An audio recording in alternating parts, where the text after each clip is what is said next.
Welcome back to Forbes Overland, video number 2 in my, I don't want to say build series. That makes me sound like a YouTuber that actually know what I'm talking about, and clearly I don't.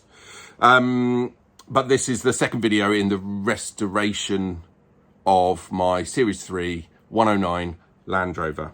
And now it's taken me quite a long time to record this bit because I've been totally overwhelmed and blown away by the reaction from my first video.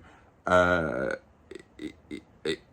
never really had the confidence. I've never had the confidence to do something like this. So to be inundated with offers of, help, support, guidance, sharing knowledge of, hints, tips, tricks, constructive feedback. It's just totally floored me. When I said about the two people watching the video, I was referencing my wife and my mum. So I wasn't expecting at all to ever get, in my wildest dreams, I couldn't have thought about the reaction that I've had from that video. So a massive thank you. I can't tell you how much I appreciate each and every one of you who either watched, commented, liked, or of course subscribed. Like and subscribe. Yeah, I'm speechless, hence it taking quite a while to record this video. So on to, yes, the next part, stripping paint.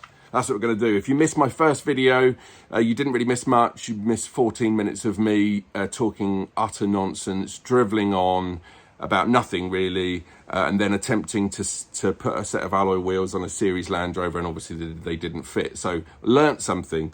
But since then, after the wheel fiasco, I found on Facebook Marketplace a free set of steel wheels for a SeriesLandRover. And whilst the wheels are bad, they're old, rusty and crusty, the tyres, whilst they don't all match, are not cracked and they're legal. So hopefully that will make it slightly safer for me to drive, because that's the next thing I want to do, is at least drive it more than the 200 yards that I've driven it thus far. So I've popped those on. So then it got me thinking, right, well, what's next? What am I going to do next? And I was reading an article in Land Rover Monthly magazine, and they were comparing kind of 3 different restoration projects. I use the term restoration very loosely. And the overwhelming kind of message that I took away was that every project needs to have a plan. And my plan was kind of to restore it. And there was nothing else past that. So I didn't really, and I still don't know what the plan with this vehicle is. Clearly, obviously, and with me doing it, it's never going to be a concourse restoration. And I kind of just want to get it as good as I can get it, without specialists or a company doing it. I want to do it myself with my boys, and it can't cost a fortune because I don't really have money to throw at it. So the budget's tight, slash non-existent. So I kind of, need to understand. And in fact, what I'd really love would be to hear from all of you guys, because clearly you've all done it before. You've been where I am, perhaps not as limited as I am in terms of my knowledge, capability, and experience, but you've all been there. So I'd love to hear from you in the comments about perhaps what you would do if you were in my position. What would you do with it? How would you do it? How would you plan it? I'd love to hear what you would do with it. There has been lots of comments about the chassis. and the bulkhead, and replacing both of those,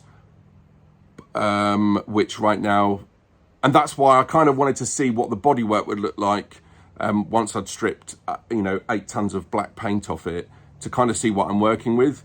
So that's what I've done, I think from a mental perspective, to give me a good basis to understand, right, this is the start, this is where we start, so let's see where we can finish. So I stripped the paint, massively underestimated how long that would take. As an example, it took me all day to strip just the paint off the bonnet. I thought I'd be done and dusted in a day, and no, it took me a lot longer than that. So that's what I've done, using various adult level implements, attachments and tools, from paint stripping discs, purple paint stripping discs from Amazon, to flap discs, to wire brushes, through to good old sandpaper, just to get rid of that horrendous black paint. And I actually think that some of that black paint has protected it, so I'm not going to bash it too much. But it's certainly there was a lot of it. Also removed the dreaded checker plate, which revealed lots of corrosion and holes all down the side. And I really need to figure out how I'm going to repair those, because I have no idea. So again, if you wouldn't mind sharing your knowledge of perhaps different ways that I can approach that to repair it, whether that's, is it unrepairable? I don't know. Do you just buy a whole new panel? Is it that bad? I don't really want to put filler in there. Can you, would you say to cut it out and weld bits in there? I'd love to, that's something that I definitely need to think about. I need to work out how I'm going to repair that down both sides. Armed with sanding pads, the boys were told to go absolutely wild, and they've spent, quite a few days out helping me, just rubbing down with sandpaper. I even entrusted my 6-year-old with a wire brush on the drill. They did also love and find it hilarious that there was huge plumes and clouds of filler that filled my entire garden and covered everything. The wife wasn't thrilled because it went all over the washing. There's obviously still some work to do. I need to get into some more of the nooks and the crannies to get out this black paint in the hard to reach places. So yes, we're now at a stage where most of the paint has been stripped off, and I can see what I'm working with. Now, I think when we talk about the project and what I want to do, I'd love to retain as much of the vehicle as possible, because it's all part of its history, and part of its journey and its story. And I think it's really important that I try and retain as much as possible. And that even comes down to some of the dents. Our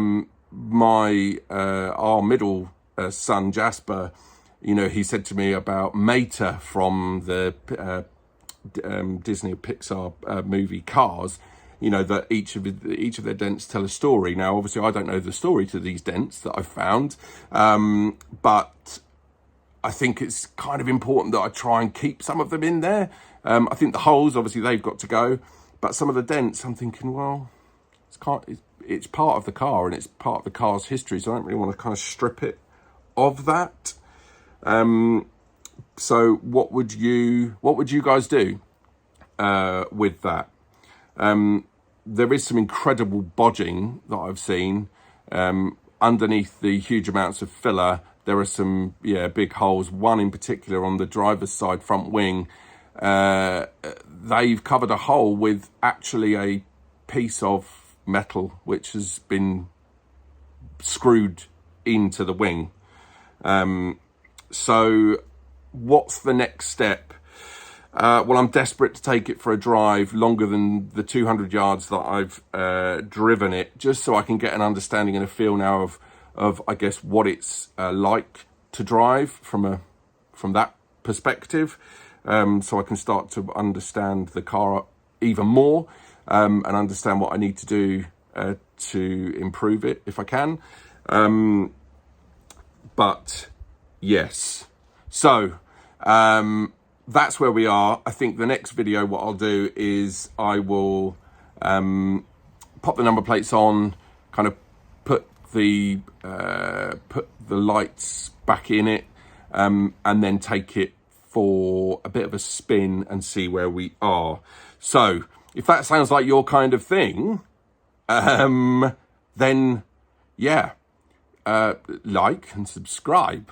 That's what people do, isn't it? That's what they do on YouTube. Like and subscribe, share, leave comments.